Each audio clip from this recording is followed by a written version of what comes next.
Escuela Quechua Technical del Perú presenta nuestro quechua, el primer idioma oficial del Perú y de la gran nación continental del Tahuantinsuyo.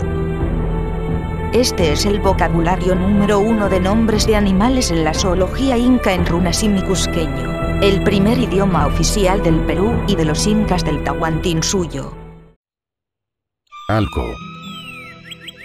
Perro. Amaru. Serpiente. Anca. Águila.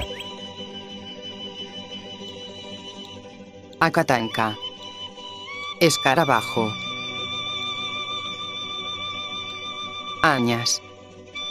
Zorrino. Atoc. Zorro. Charua. Pez. China. Jilguero. Checollo.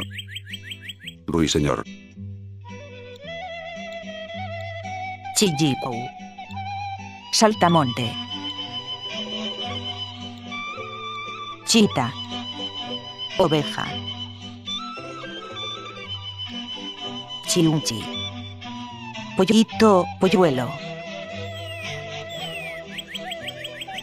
Chilla. Liendre. Chusik. Lechuza. Chuspi. Mosca. Chuta. Cría de burro. Chihuacochu chico. Tordo. Jamaco. Garrapata. Jampatu. Sapo.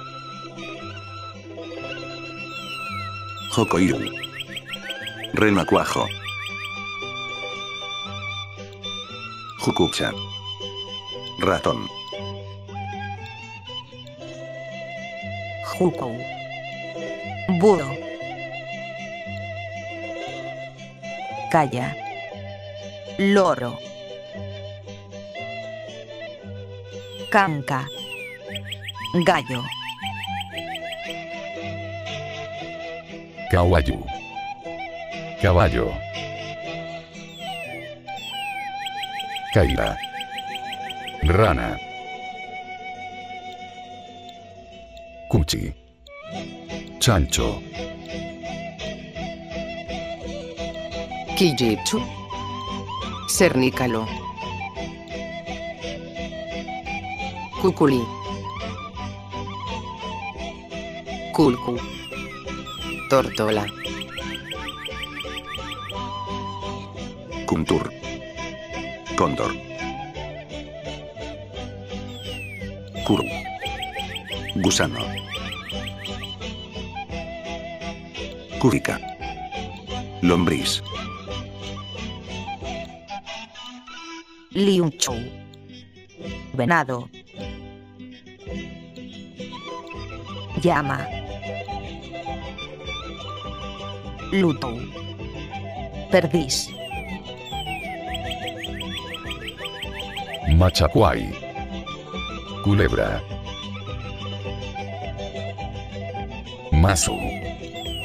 Murciélago. Michi. Gato. Kutimunay kama yaktamasi kuna.